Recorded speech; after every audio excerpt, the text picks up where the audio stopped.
to a special discussion as St. Lucia celebrates International Women's Day, March 8th for 2022.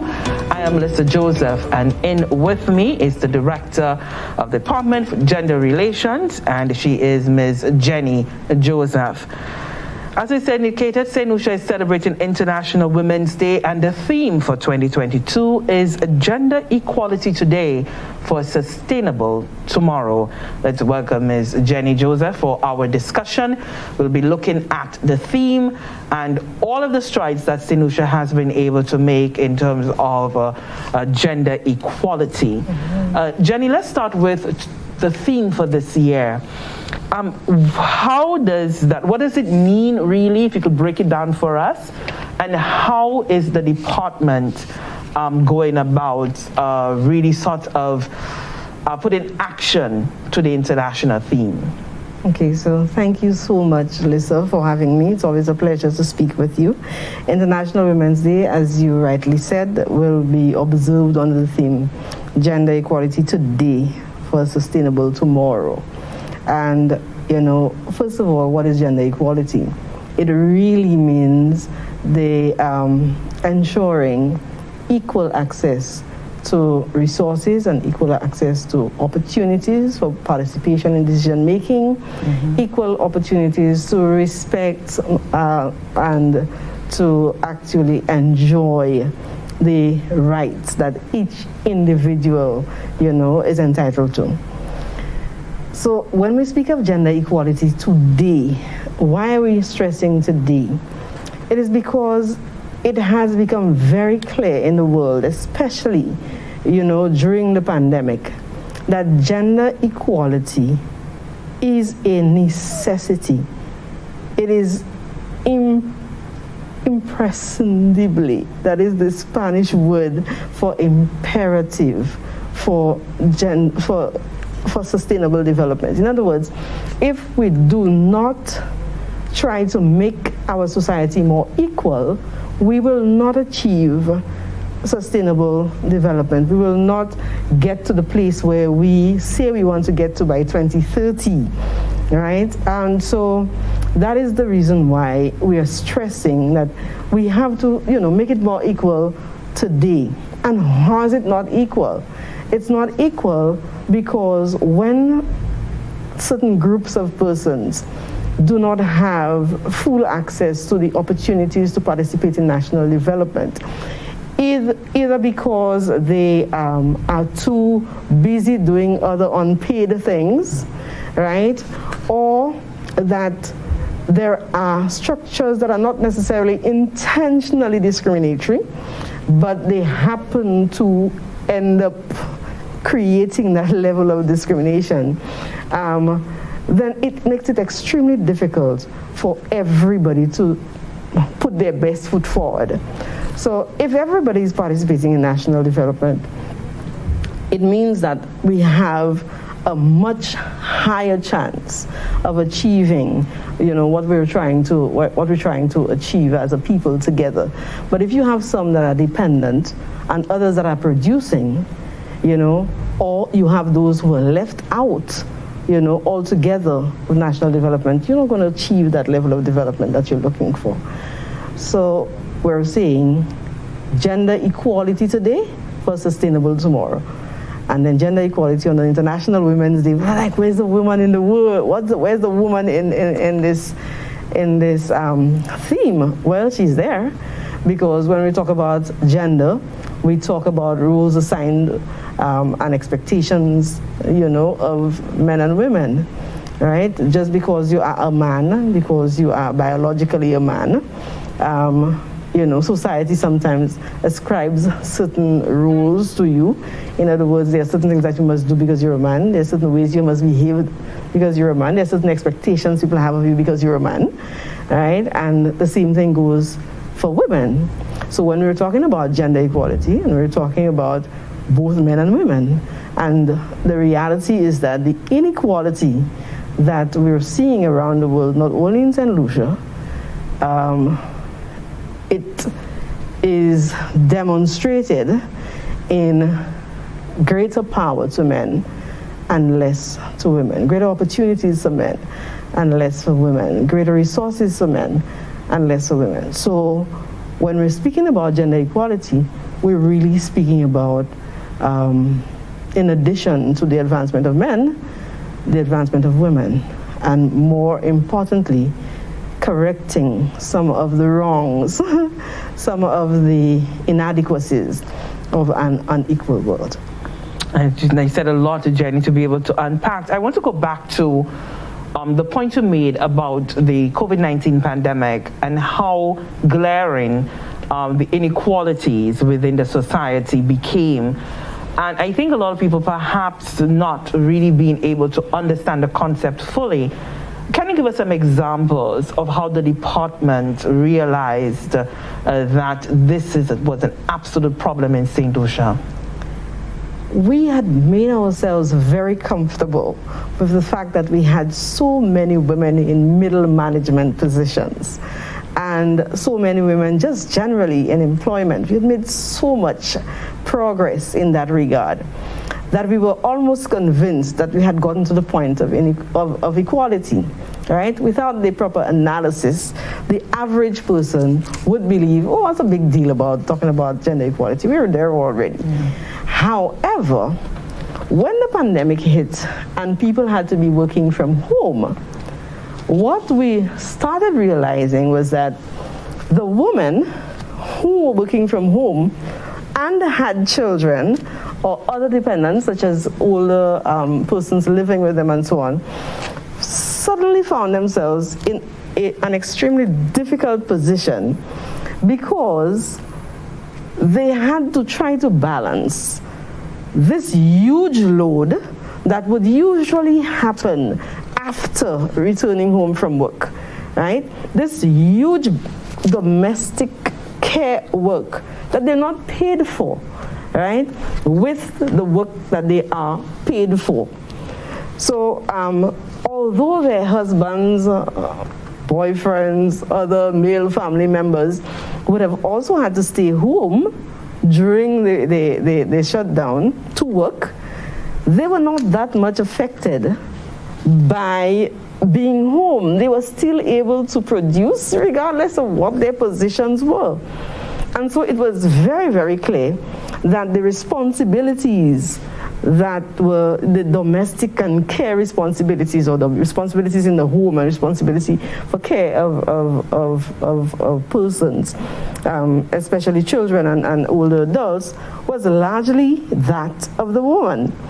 And so that kept the woman away from producing as much as she could have produced.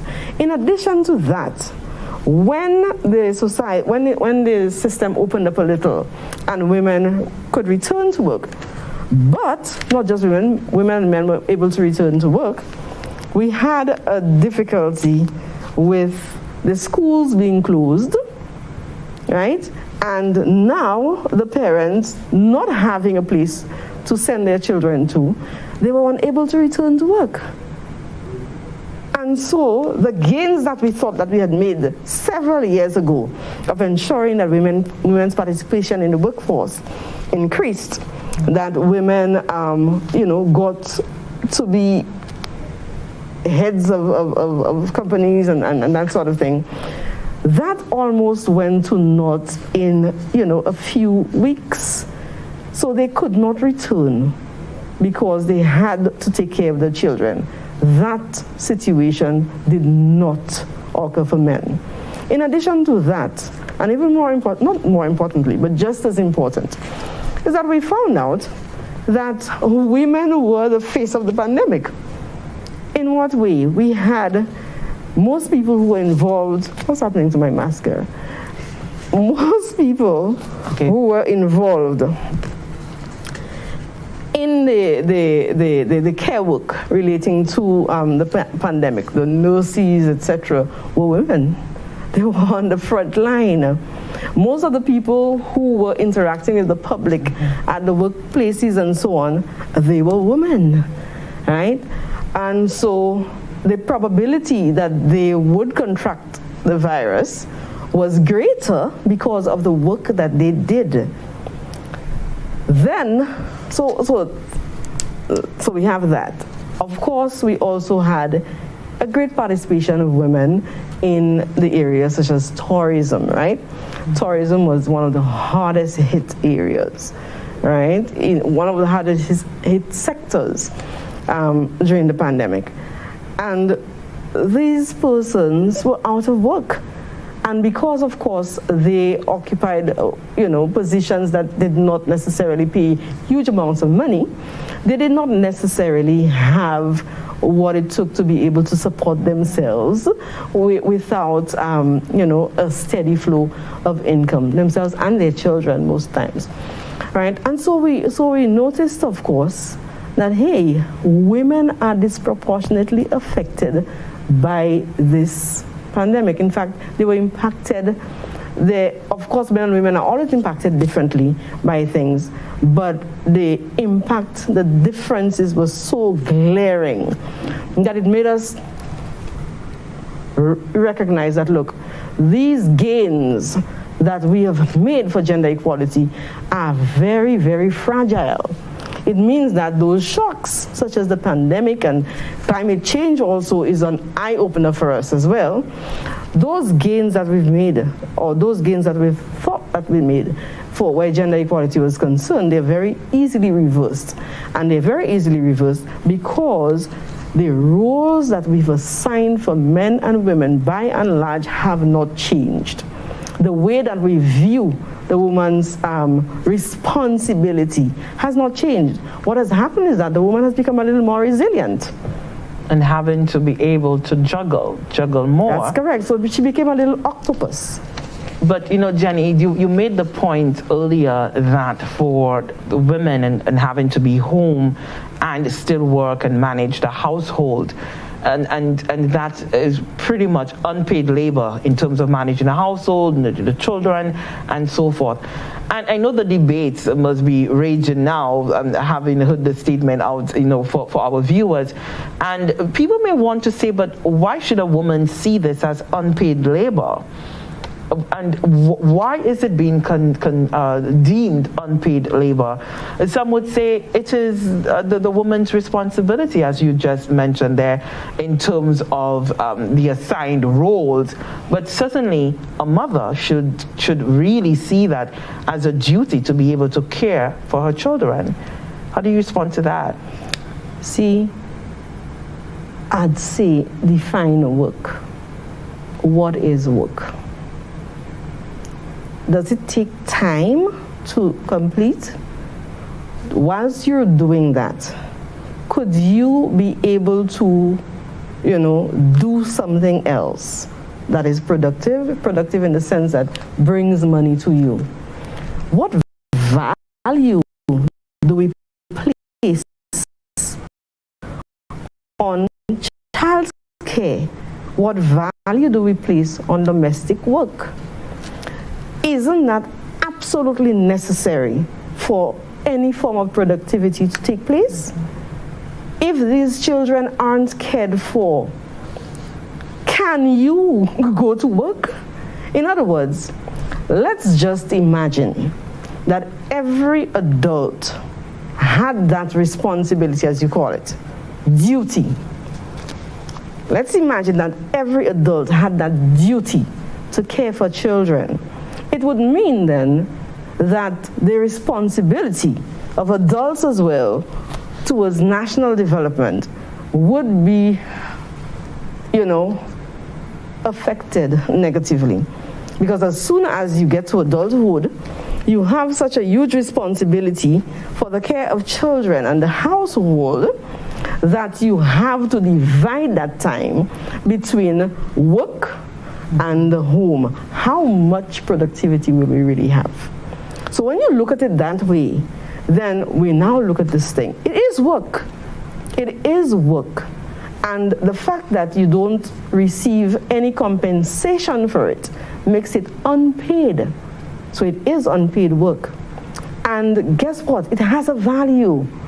It has a value, but because we're not valuing it, it means that we're not counting it towards our GDP and those large economic things. When we see those little signs by the roadside when a road is being constructed, men at work, thank God that we've by and large changed those little signs. It shows that, the women who were carrying the water, to give to the men, was not really considered as work that they were doing. They were helping out. They ought to help out, and they were helping out.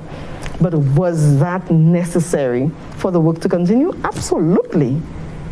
Absolutely. But the value that they placed on carrying that little bit of water to the men who are actually digging the drains was so much less, right? And so this awakening, I would call it an awakening, this awakening that gender equality work really is, it really helps us think again of how we have always been doing what we've been doing. And why is it we don't value care work when it is so essential in the wider scheme of things?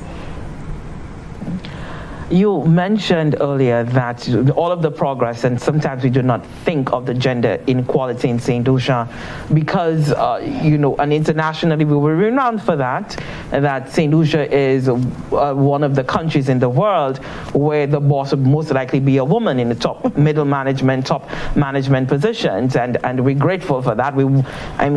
It's a wonderful, wonderful accolade for us to have, and it shows that our women have indeed come far over the decades.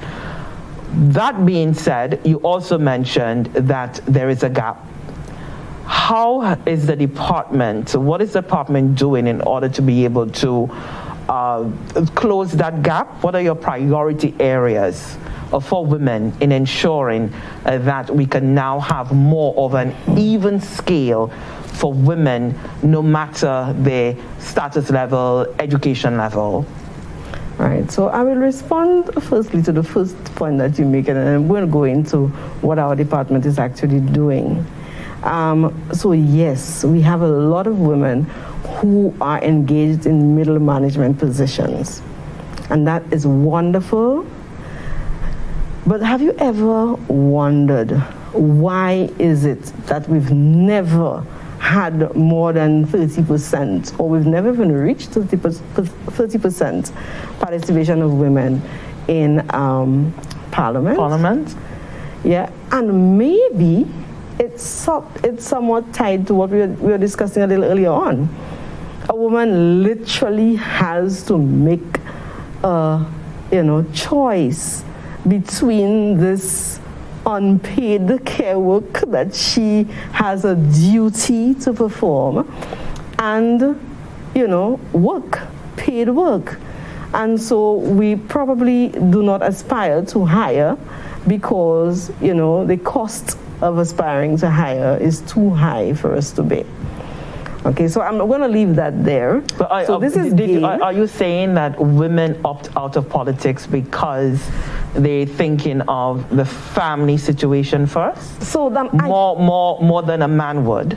Right. So in as much as it looks that way, I cannot say definitively that this is but you why believe it that's is one so. of the contributing factors. I believe that it may well be. I believe that it may well be. And of course, you realize the implications for us for researching this, understanding why is it that, yes, we've got to this point, but we still, in addition to that, although we've gotten so far with reference to educational attainment of women and so on, what we also are realizing that employment-wise, men still, have greater employment. Again, coming back to the burden of care. Could it be that women are opting out because they have to take care of their families, right? Or could it be that women are also opting out of certain job opportunities because it may just not interest them because they are innately women and perhaps they're just not inclined towards particular fields because of their socialization that is not the place for a woman. So we're coming back to the same thing again, that again, because of gender expectations and gender roles, they are not going into these areas. But you do realize that the areas that men are flooding are the areas where all the money is. So why is it that we have this permission? Men have given themselves permission. We have given men permission, right, to be able to flood to those areas, and women do not feel within them the permission to go into these areas, right? It's because of the socialization, because of the roles assigned to them, right? So, just tracking back a little on the second question that you asked, which is, what is the department doing? Well, the government of St. Lucia has prioritized mainstreaming gender in national development, right? And so this is one of the cross-cutting themes for the medium-term development strategy. And one of the priorities, mainstreaming gender in national development, is one of the priorities of our present minister. For us to really be able to ensure that all persons benefit from national development initiatives, including laws and policies, right? We need to ensure that we know who it is that we're actually working for, who it is that we're serving, who it is that we're developing policies for, who are we developing laws for. In other words, what is their sex? Because gender is such a huge factor, in other words, because what men do and what are expected of men is so different from what women do and what's expected of women, we must take into consideration who are the people that we're dealing with. So every sector has to know. If I'm doing education, if this is the education sector, I need to know who are the people who are my stakeholders, right? How many men are there? How many women are there? But more than how many women are there and how many men are there, I need to understand how is that particular policy direction affecting or impacting men, and how is it impacting women, right? And how can I make it equal for both of those persons within the context of the work that I'm doing to be able to benefit equally from my initiatives? So this is what really gender mainstreaming is about. So we're implementing a gender equality focal point system for St. Lucia. In other words, we're looking to ensuring that every ministry has somebody who is able to assist that ministry in identifying, first of all, the type of data that they are collecting and ensuring that that data is disaggregated by sex. In other words, get all of the data that they're collecting, information with reference to men, information with reference to women. Then we want to ensure that there are people within those sectors who have the capacity to be able to analyze that data. That when that data is collected, that they can ask themselves, what does that mean? And what are the implications for our policies? And then to be able to make decisions that are based on that analysis. So that is what mainstreaming gender in national development will look like. So what will end up happening is that when they've done that, then they will look back at the plan that they had and indicate to themselves, so as to ensure that men and women are given equal opportunities through this particular project or proposal or law or, whatever it is that the program that you're actually implementing. What do I need to do? How do I need to do this, rather? How do I need to do this so that every individual, whether they're male or female, is given an equal opportunity, right, to be able to benefit from this exercise? So that is what we want to ensure that we get right, at the Department of Gender Affairs.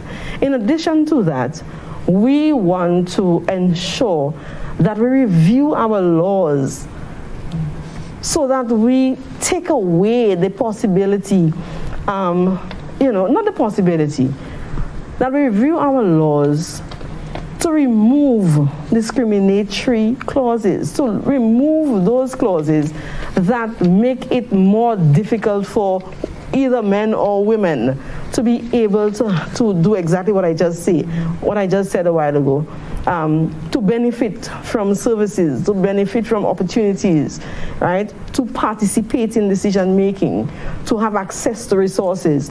We want to ensure that our laws are not discriminatory, because we are not discriminatory as a people, right? And so we want to ensure that the laws are not discriminatory. We also want to increase protection, right, of women, well, protection of all people, right, to be able to live lives free of violence.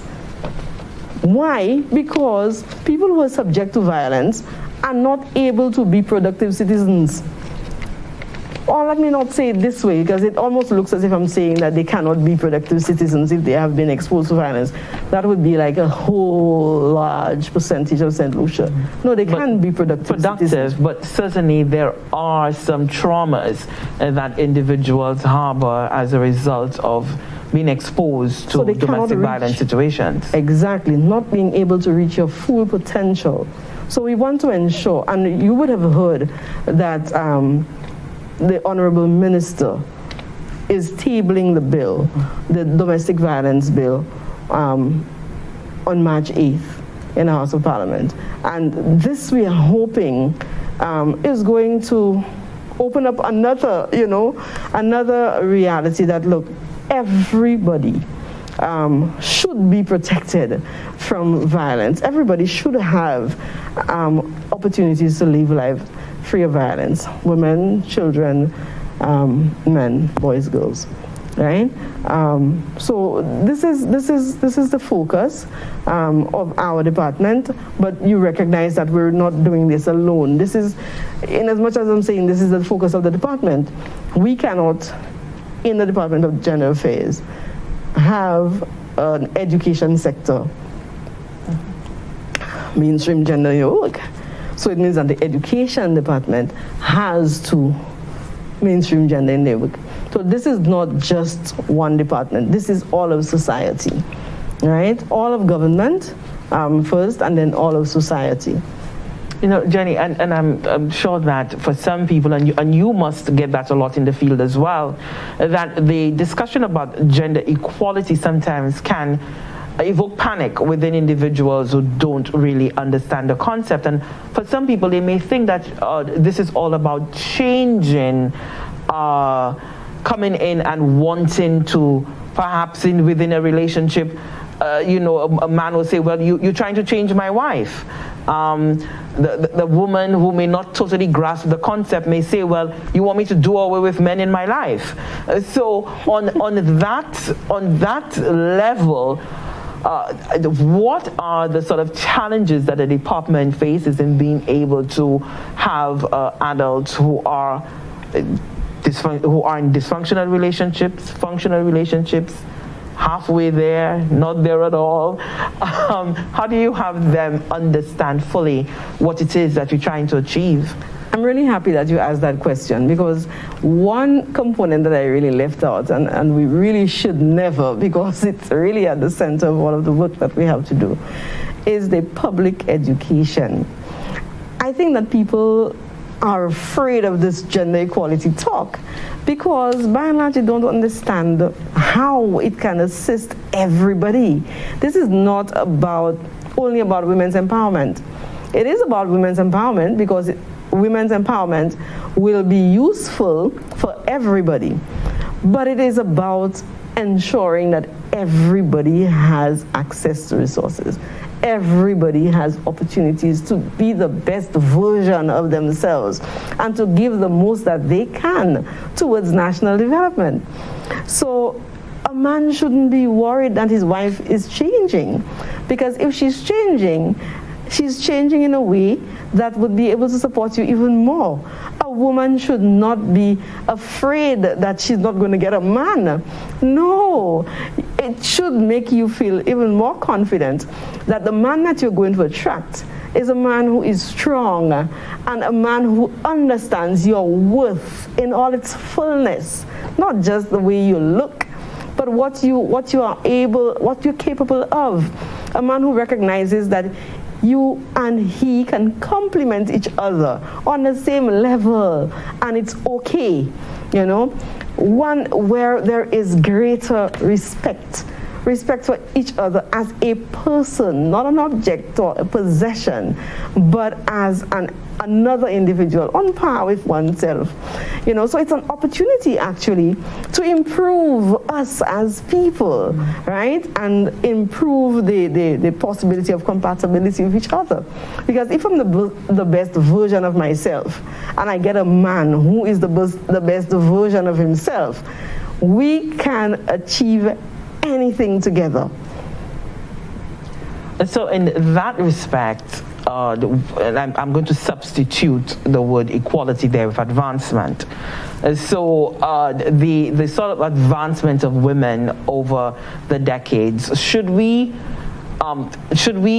not look at it solely within the lens of attaining higher education, being able to be so qualified that you can get the job of your choosing?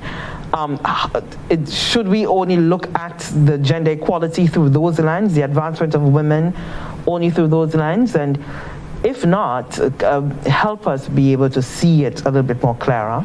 Right, so advancement of women should be looked at, you know, in a holistic way, right? It's the permission that one gives oneself to be able to be, not to be bogged down by expectations that are unrealistic, right? But then to be able to be free so as to be able to give the best of yourself, right? So if I am not worried that if I don't have a child by a certain age, right? That lack of worry about my future as a woman and how society is going to see me will empower me now to make choices that, whatever choices that I want, right, that may benefit a whole lot of people, not just myself, maybe my family as well, but also society. So all of the expectations that are associated with being a man or being a woman, if we look at it from the perspective that, look, we can change the expectations that we have for men and women. We can change the roles that we assign to men and women. We can share roles freely. We can give everybody permission to do what they feel okay doing. I don't have a problem with a man being my nurse. You know, we have that kind of concept. I don't have a problem with a woman being the leader of my country. We can have that kind of you know, expectation that a man or a woman can be the person who greets you when you enter, you know, a business establishment. A man or a woman could be the one who operates on you in a medical theater. So, you know, can you imagine having that type of society where everybody is given the permission to be able to be the best versions of themselves and to be able to produce or to contribute to society in a productive way, you know? So then what are the areas in which we need to be able to fill? What are some of the still, again, the missing gaps that we have for us to get to that society that you speak of? Perhaps, what do we need to do? Perhaps the biggest thing for me, share the care. Share the care. Share the burden of care in the house and, you know, with children. If we can achieve that, we would have moved like a whole 50% up the ladder, right?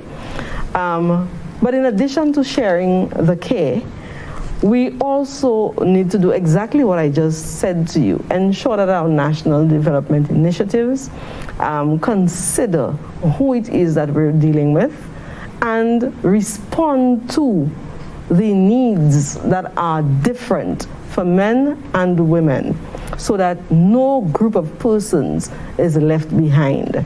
Because really, if anyone is left behind, we are all left behind, right? So if we are able to do that, then we are 75% up the ladder. And then we need to engage in public education. I think just the fear of what people perceive gender equality to be is preventing people from even listening to this whole gender equality conversation, right? And so if we can help people see it through a different sort of lens, they will realize that it is not a threat. In fact, it is very helpful. You know, it's very helpful to the individual on a personal level, but it's also very helpful to, you know, the society for national and, of course, regional and international development. And talk to us a little bit about some of the linkages that you've had with some of the other departments. You were talking, and I'm thinking too, that most importantly for women, especially at a time like this, or an occasion like this rather, things that really affect their day-to-day life. And I think one of those things, and one of the things that we do not speak about enough as women, would be our reproductive health. How do women really take ownership of their reproductive health? So what are some of the sort of discussions that you may be having, partnerships with some of the agencies to really help women deal with some of those day-to-day issues that are not front of mind? All right. First of all, our work with the various agencies at this point is assessing what integration of gender is already there. In other words, to what extent the various sectors are considering gender in their planning.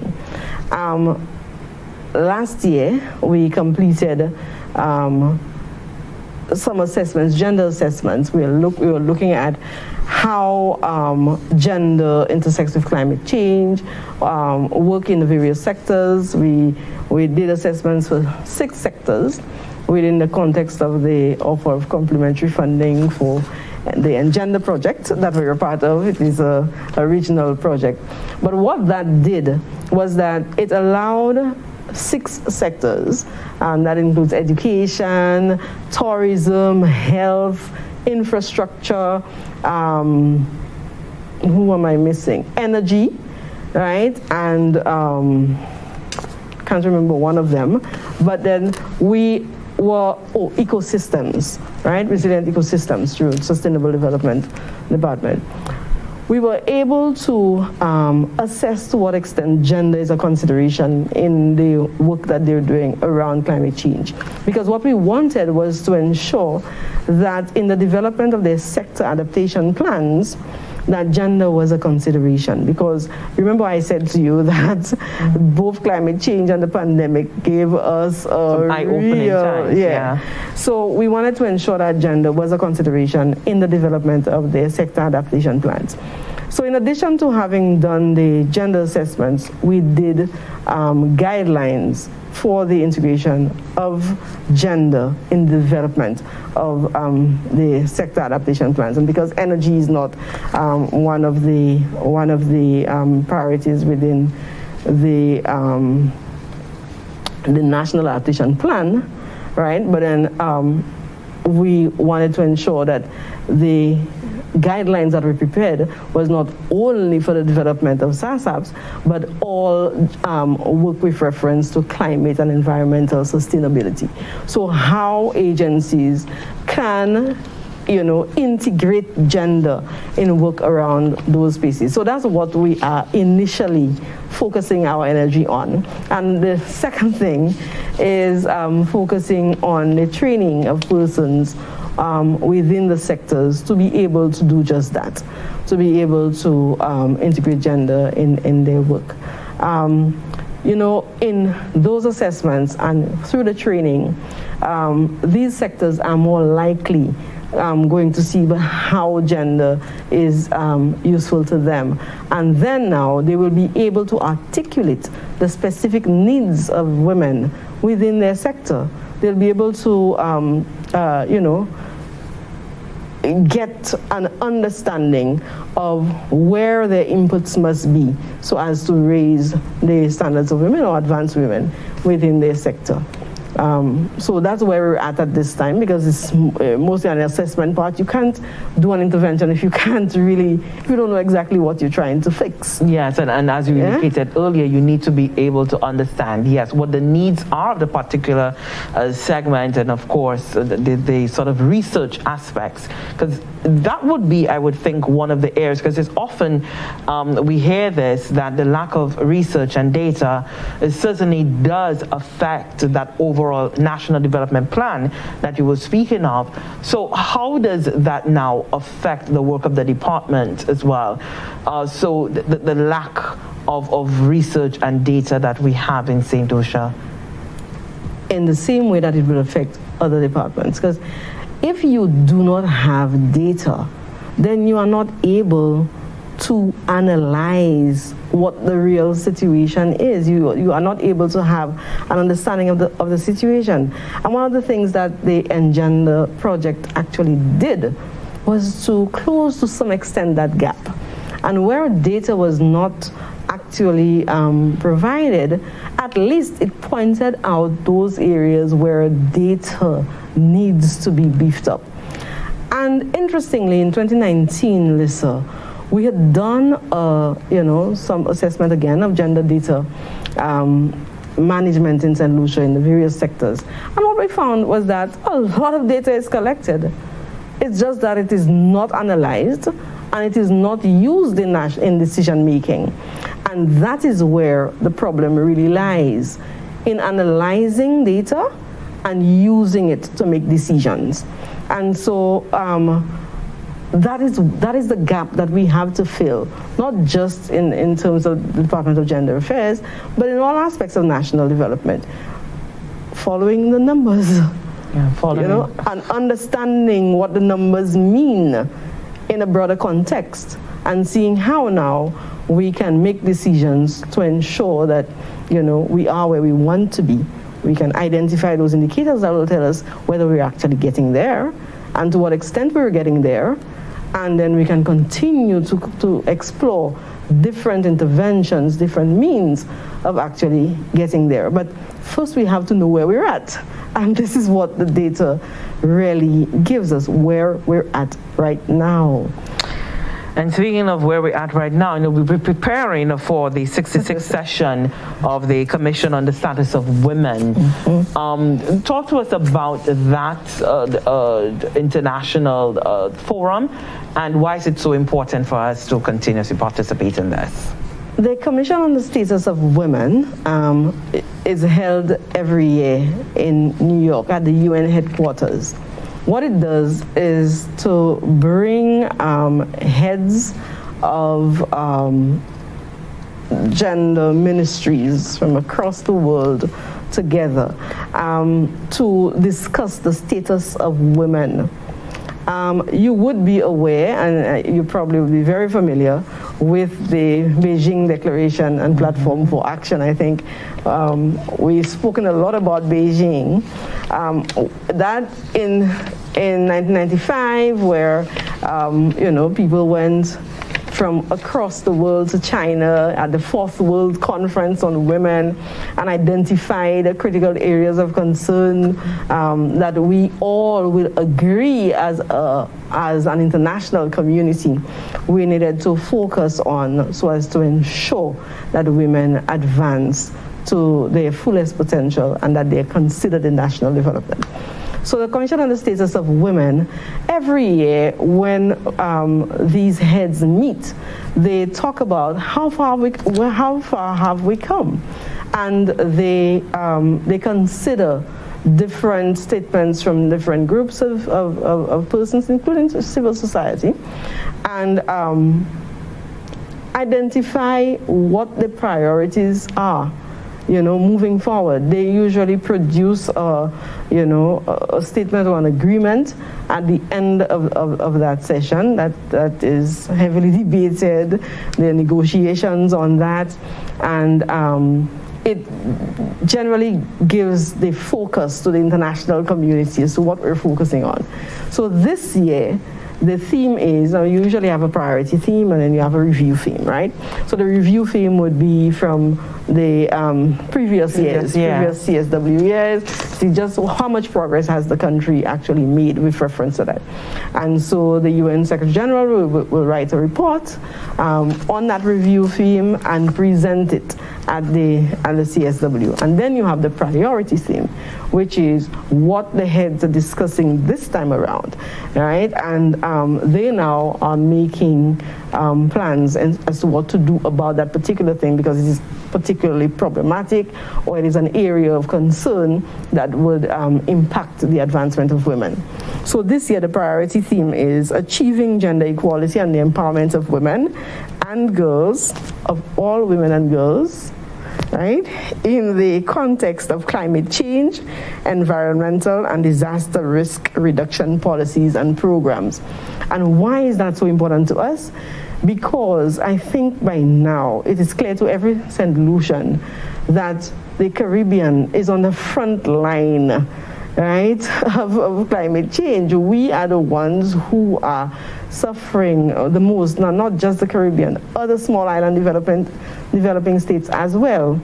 And so it is important for us to be able to represent at CSW our realities with reference to climate change, but also the challenges that we are facing in achieving gender equality in that space, right? And so that CSW sitting is useful to us on several levels. Already, St. Lucia has participated in the ECLAC meeting that just a few months ago. We also participated in the CARICOM meeting preparatory to CSW, and the CARICOM came together to produce a statement that our leaders will be, well, our gender machinery heads will be, presenting and negotiating from, right? And that statement really captures the priorities of the Caribbean, the concerns that the Caribbean continues to have, and the priorities that we have identified moving forward for women's empowerment, well, all women and girls' empowerment within the context of climate change and disaster risk reduction. Right, I want to thank you so much, Janie Joseph. We've been speaking there with the Director of Gender Affairs within the Ministry of Public Service, Home Affairs, Labor and Gender Affairs on the occasion of International Women's Day, celebrated worldwide on March 8th. And the theme for this year, 2022, is Gender Equality Today for Sustainable Tomorrow. I'm Lucia Joseph. Thank you so much for watching.